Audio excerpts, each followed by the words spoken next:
Good morning, Tri-State. I'm Chris Riva. We are live along Dixie Highway, right at the border of Hamilton and Fairfield, where we've been following some breaking news during the overnight hours. It was around 2:30 this morning when police from multiple agencies were called to this nightclub here. It's called El Centenario, where there was a large disturbance inside. There was a shooting and a stabbing with multiple people involved. We do know that there have been 5 victims transported to area hospitals. One of those individuals was flown to UC Hospital. We've heard from the patients were received at the Atrium, also to Bethesda hospital groups as well. So police have been on the scene. They've been interviewing people. For a lot of the nightclub goers, they're still inside. Some of them have been released over the last several minutes as police continue to try to determine what happened, what led up to this altercation, if it was a fight, a group of people. The details are very sketchy at this point. The first reporter on the scene is my colleague, Jay Warren. So Jay, when you got here, tremendous police presence, a lot of ambulances and such. What did you see? What did you hear? Yes, Chris, so there was a larger scene here at this point. I arrived at about 3:30 in the morning, and what we learned later was that there was a large melee both inside and outside. So it was contained to the property, according to Fairfield's Police Chief Mike Dickey. It's technically Fairfield's scene over there, and as he said, that essentially contained to that property. There was an investigator who actually came over to this side of the street, which is in Hamilton, and right about here picked up some item, a metal piece that looked like a knife. So that would stand to reason that if that was in fact a piece of evidence that derived from the scene, then that would obviously dovetail into what the chief is saying about a possible stabbing or cutting. So it was right here across the street.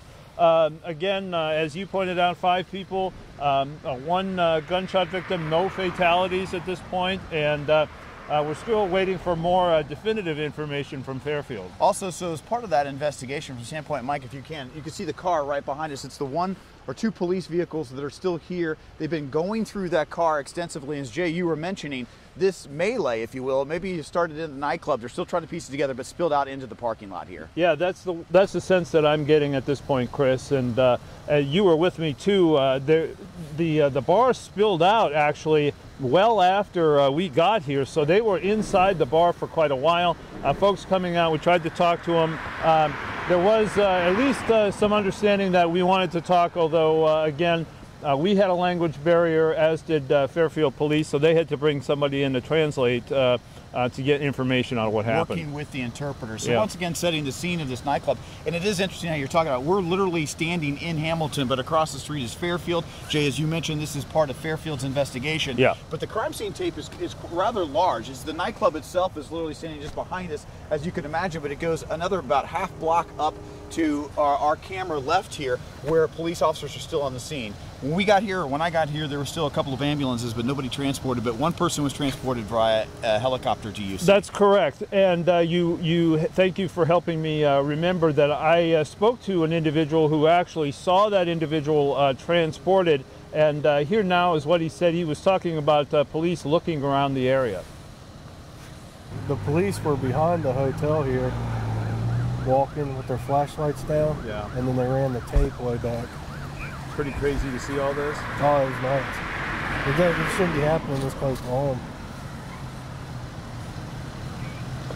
Close to home, but you know what? We're finding out that this violence can happen anywhere. That's right. We talked to the chief several times, wouldn't necessarily go on camera because, quite frankly, he said, I'm still not sure what we have as part of the investigation. Didn't know if it was 2 groups of people, how it started. That's the details they're working on. And as you mentioned, they're working with translators right now to kind of get some more eyewitness statements. Another thing that we've saw and witnessed here from this standpoint, people are arriving here to pick up individuals that were in that nightclub. It seems like it was a rather large group that was there on this early morning. I would agree. I mean, quite a number of cars left the parking lot, and a number of guys walked over here after they were allowed to leave the scene. So yeah, definitely, there were a lot of people still in there. Jay Warren, we appreciate it. We'll stay on top of this breaking news throughout the rest of the morning as we talk